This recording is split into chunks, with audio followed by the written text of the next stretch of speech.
আজ পবিত্র মঙ্গলবার দিন। এই পবিত্র মঙ্গলবার দিনে যেই মহিলা এই 5টি দরুদ শরীফ অবশ্যই পাঠ করতে পারবে, নবীজি সাল্লাল্লাহু আলাইহি ওয়াসাল্লাম তাকে হাশরের মাঠে সুপারিশ করবেন ইনশাল্লাহ।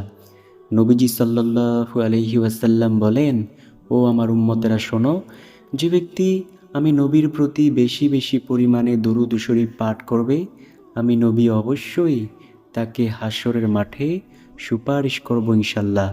তো প্রিয় দর্শক, আজ পবিত্র মঙ্গলবার দিনে এই 5টি দরুদ শরীফ অবশ্যই পাঠ করবেন ইনশাল্লাহ।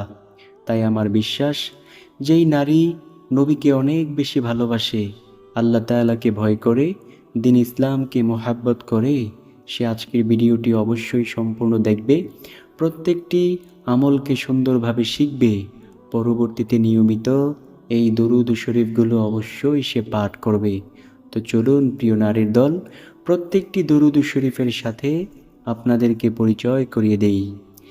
1 নম্বর যেই দরুদ শরীফের কথা বলবো, সেই দরুদ শরীফটি হলো সাল্লাল্লাহু আলাইহি ওয়াসাল্লাম। নবীজি সাল্লাল্লাহু আলাইহি ওয়াসাল্লাম বলেন, যে ব্যক্তি আমার প্রতি বেশি বেশি পরিমাণে দরুদ শরীফ পাঠ করবে, আমি নবী হাশরের মাঠে তার নিকটেই থাকবো ইনশাল্লাহ।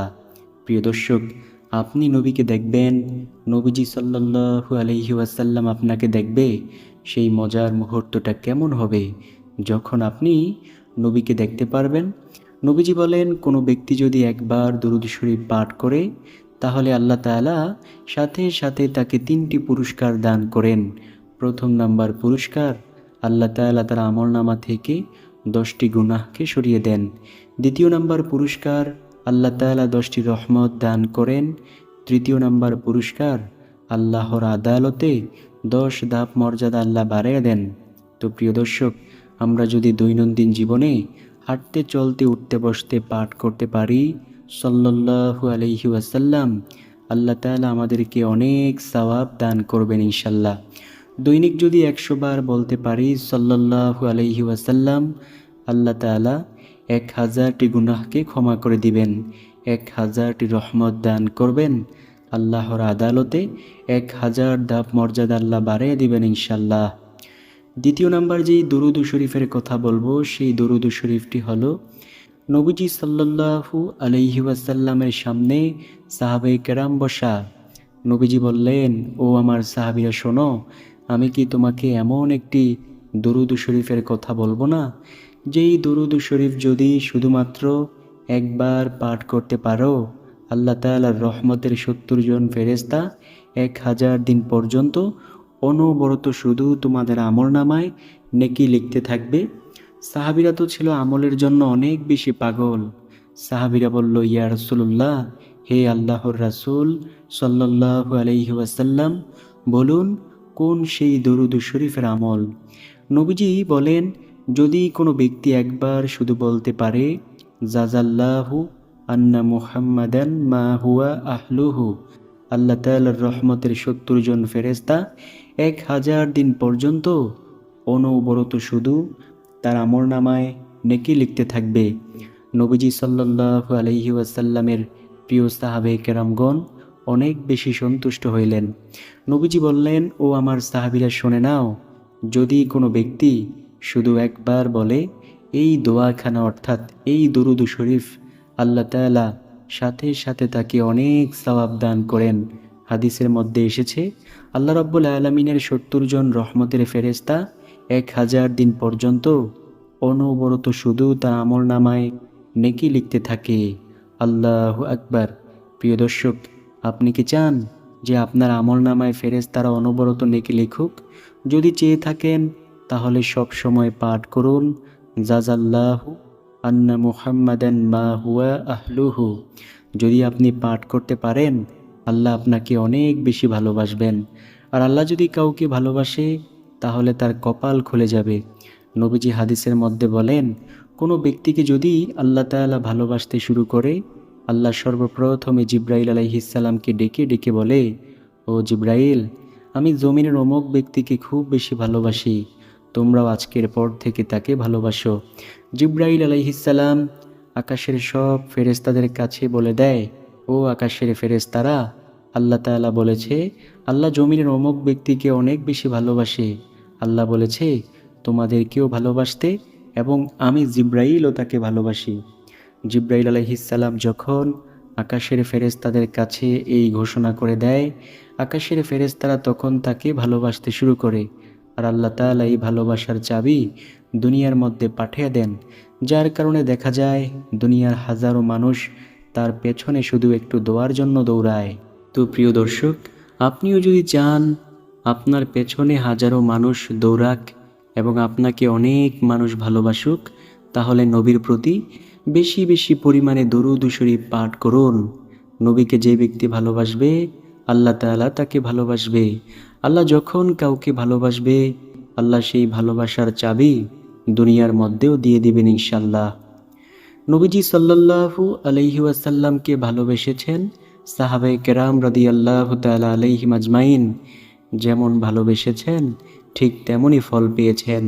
হযরত আবু বকর রাদিয়াল্লাহু তাআলা আনহুকে নবীজি সাল্লাল্লাহু আলাইহি ওয়াসাল্লাম অনেক দিন পূর্বে বলেছিলেন, ও আবু বকর, তোমাকে নিয়ে আমি মদিনায় হিজরত করব।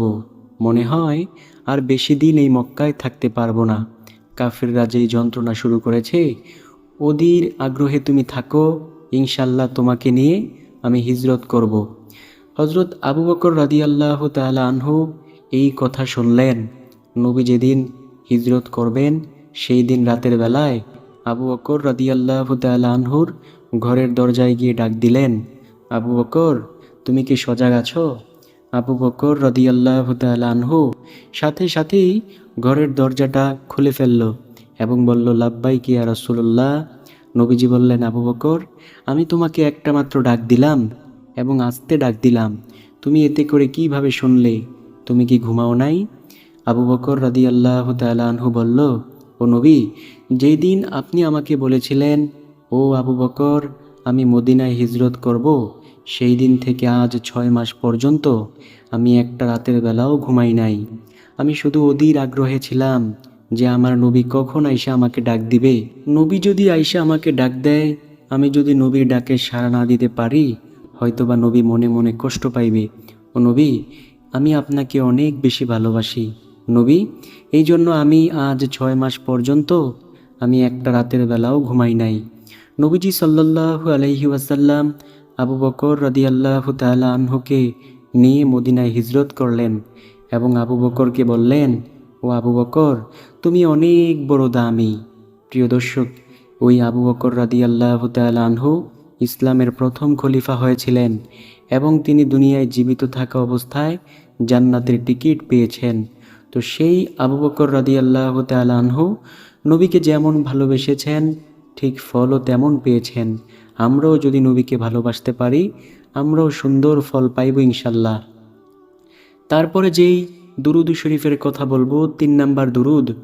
নবীজি সাল্লাল্লাহু আলাইহি ওয়াসাল্লাম বলেন, তোমরা বলিও, আল্লাহুম্মা সাল্লি আলা মুহাম্মাদিন ওয়া আলা আলি মুহাম্মাদ কামা সাল্লাইতা আলা ইব্রাহিমা ওয়া আলা আলি ইব্রাহিম ইন্নাকা হামিদুম মাজিদ।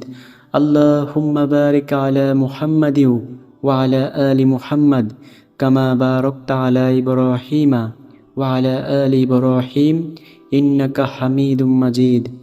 নবীজি সাল্লাল্লাহু আলাইহি ওয়াসাল্লাম বলেন, ও আমার উম্মতেরা শোনো, তোমরা যদি এই দুরূদ শরীফ পাঠ করতে পারো, আল্লাহ তাআলা তোমাদেরকে অনেক সওয়াব দান করবেন। নবীজি বলেন, যদি একবার দুরূদ পাঠ করো, আল্লাহ সাথে সাথে তোমাদের 10টি গুনাহকে ক্ষমা করে দিবেন। দ্বিতীয় পুরস্কার, 10টি রহমত দান করবেন। তৃতীয় নাম্বার পুরস্কার, আল্লাহ তাআলার আদালতে 10 ধাপ মর্যাদা আল্লাহ বাড়িয়ে দিবেন ইনশাল্লাহ। প্রিয় দর্শক, আমরা প্রতিদিন এই দুরূদ শরীফটি অবশ্যই পাঠ করব।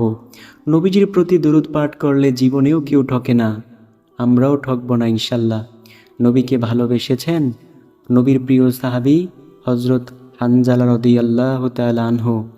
আজ তার বিবাহের বাসর রাত, তার উপর গোসল ফরজ হলো। ভোরবেলা যখন তিনি গোসল করার জন্য বাথরুমের মধ্যে ঢুকলেন, এমন সময় কে যেন ডেকে ডেকে বলতেছে, নবীজি সাল্লাল্লাহু আলাইহি ওয়াসাল্লাম দুনিয়ায় জীবিত নেই। নবীজি কাফেরদের হামলায় শহীদ হয়েছেন।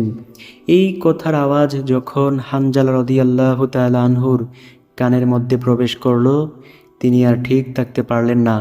তিনি তার বিবির কাছে গিয়ে বললেন, ও আমার বিবি, আমার এই কাপড় চোপড়গুলো নিয়ে যাও, আমার এখন আর গোসল করার কোনো সময় নেই।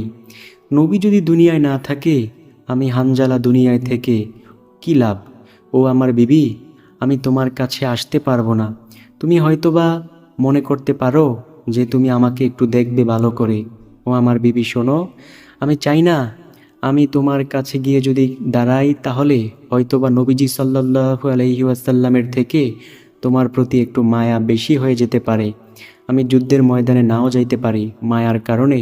ও আমার বিবি, আমি চলে গেলাম। রোজ হাসরের মাঠে অবশ্যই দেখা হবে। আমি যদি শহীদ হয়ে যাই, সেই দিন তুমি শহীদের স্ত্রী বলে দাবি করতে পারবে। ও আমার বিবি, আমার নবী যদি দুনিয়ায় বেঁচে নাই থাকে, আমি হানজালা বেঁচে থাকার কোনো অধিকার নেই। এই বলে হানজালা রাদিয়াল্লাহু তাআলা আনহু গোসল না করেই কাপড় চোপড়গুলো দিয়ে তিনি যুদ্ধের ময়দানে চলে গেলেন এবং তিনি সেইখানে যুদ্ধ করতে করতে করতে করতে শাহাদাত বরণ করলেন। এদিকে কাফিররা, অনেক কাফির শহীদ হলো এবং অনেক মুসলিমও শহীদ হলো, অর্থাৎ অনেক সাহাবীও শহীদ হলো। নবীজি সাল্লাল্লাহু আলাইহি ওয়াসাল্লামকে সাহাবে কেরাম অনেক খোঁজাখুঁজির পর পাইলেন। নবীজি আহত অবস্থায় পড়ে রয়েছেন।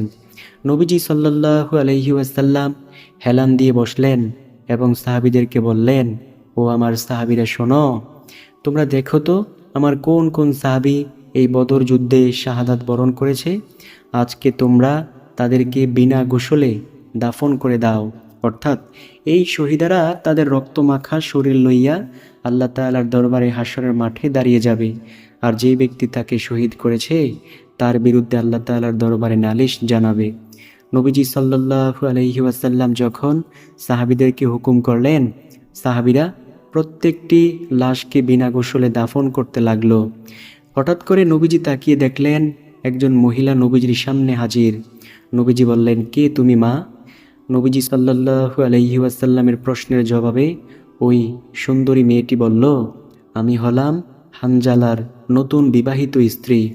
গতরাতে ভোরবেলা যখন তার উপর গোসল ফরজ হয়েছিল, তখন সে এই গোসলখানার মধ্যে ঢুকবে এমন সময় কে যেন ডেকে ডেকে বলেছিল যে আপনি নবী নাকি দুনিয়াত নাই, আপনি নবী নাকি কাফিরদের হামলায় শাহাদাত বরণ করেছেন। ও নবী, সে আপনার প্রেমে এতটাই পাগল যে সে গোসলটুকুও করে নাই, সে আমার সাথে একটু দেখাও করে নাই, আমার কাছে কাপড় চোপড়গুলো দিয়ে যুদ্ধের ময়দানে চলে এসেছে যুদ্ধ করতে। সে বলেছে নবী যদি দুনিয়ায় না থাকে, হানজালার দুনিয়ায় বেঁচে থাকার কোনো অধিকার নেই। ও নবী, আমার একটা কথা হলো, আপনি হানজালার লাশকে বিনা গোসলে দাফন করিয়েন না, তাকে গোসল করাইয়া তারপর দাফন করিয়েন, যেহেতু তার উপর গোসল ফরজ হয়েছিল। নবীজি সাল্লাল্লাহু আলাইহি ওয়াসাল্লাম সাহাবীদেরকে বললেন, সাহাবীরা দেখো তো আমার হানজালা কি আসলেই শহীদ হয়েছে কিনা। সাহাবে কেরাম রাদিয়াল্লাহু তাআলা আলাইহিম আজমাইন খুঁজে খুঁজে দেখলেন আসলেই হানজালা শাহাদাত বরণ করেছে। নবীজি অনেক খুশি হইলেন হানজালার জন্য এবং চোখের পানি ফেলে দিলেন। নবীজি সাল্লাল্লাহু আলাইহি ওয়াসাল্লাম বললেন, হানজালা তুমি অনেক দামি হয়ে গিয়েছো আল্লাহ তাআলার দরবারে। নবীজি বললেন, ও সাহাবীরা যাও, হানজালার লাশকে তোমরা গোসল করাইয়া তারপর দাফন করো।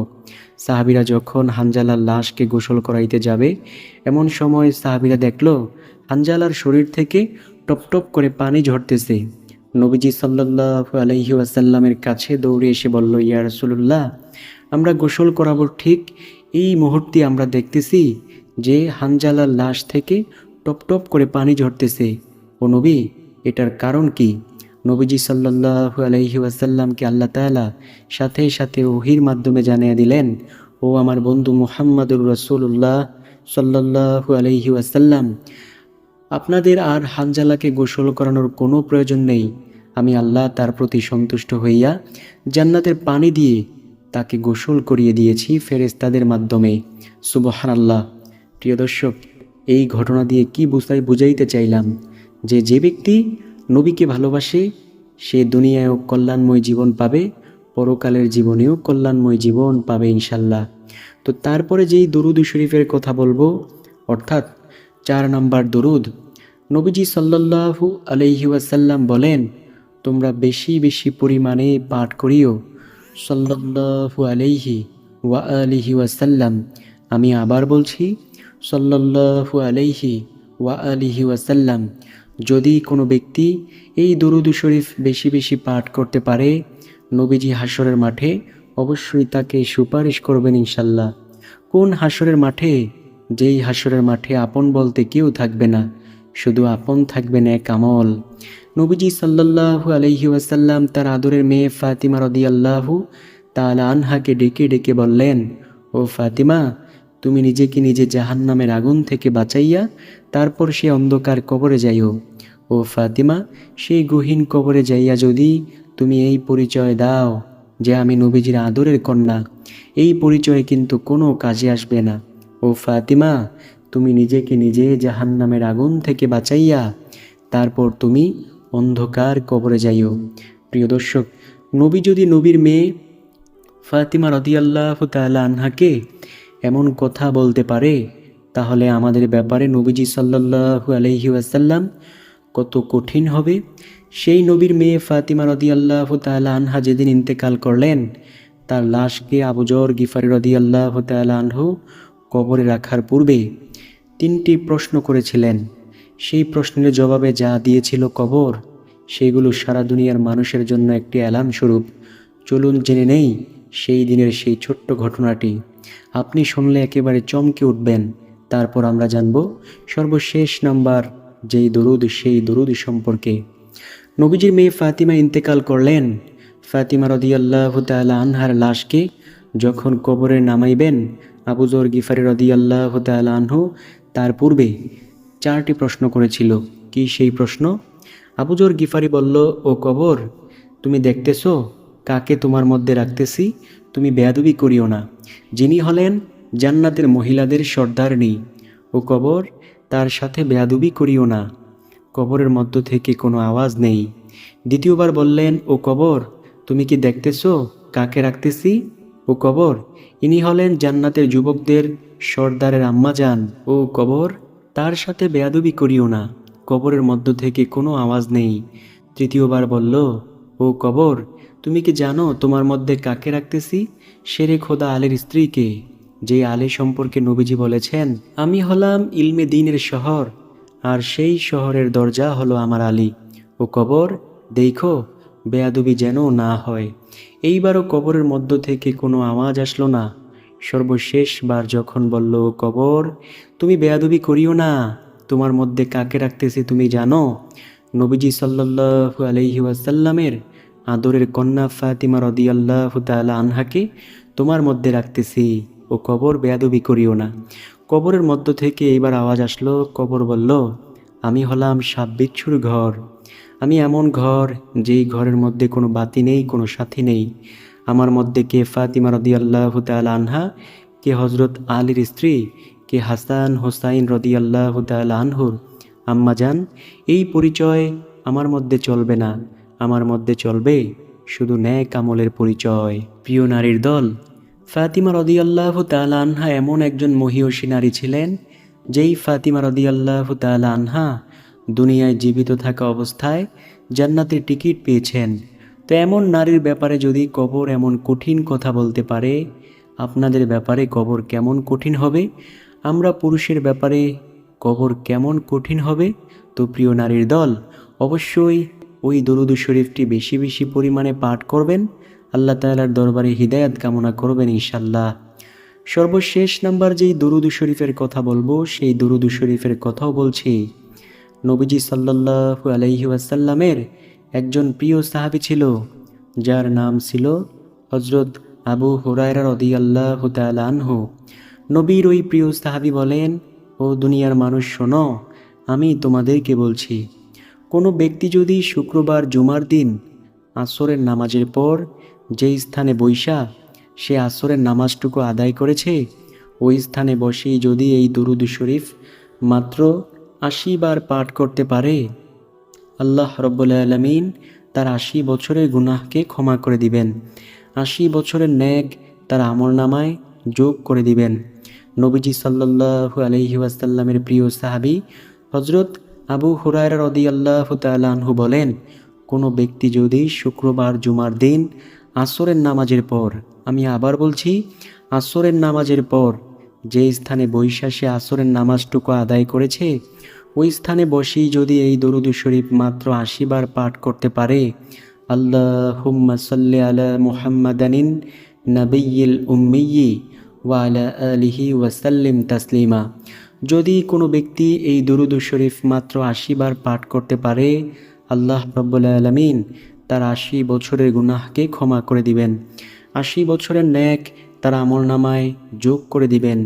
প্রিয় দর্শক, যুগে যুগে আল্লাহ তাআলা বহু বড় বড় পাপীকে ক্ষমা করেছেন, আমাদেরকেও ক্ষমা করবেন ইনশাল্লাহ। আমরা যদি আল্লাহ তাআলার দরবারে ক্ষমার মতো ক্ষমা চাইতে পারি, আল্লাহ অবশ্যই আমাদেরকে ক্ষমা করবেন। আল্লাহ তো শুধু বারবার বান্দাবান্দির দিকে তাকিয়ে থাকেন, আমার বান্দাবান্দি কখন জানি আমাকে একটু ডাক দেয়, আল্লাহ আল্লাহ তাআলা তখন সেই ডাকের জবাব নেন কমপক্ষে ৭০ বার। আল্লাহ তাআলা শুধু বলতে থাকে, ও বান্দাবান্দি, কি প্রয়োজন তোমার, তোমার কি দরকার, তুমি চাও।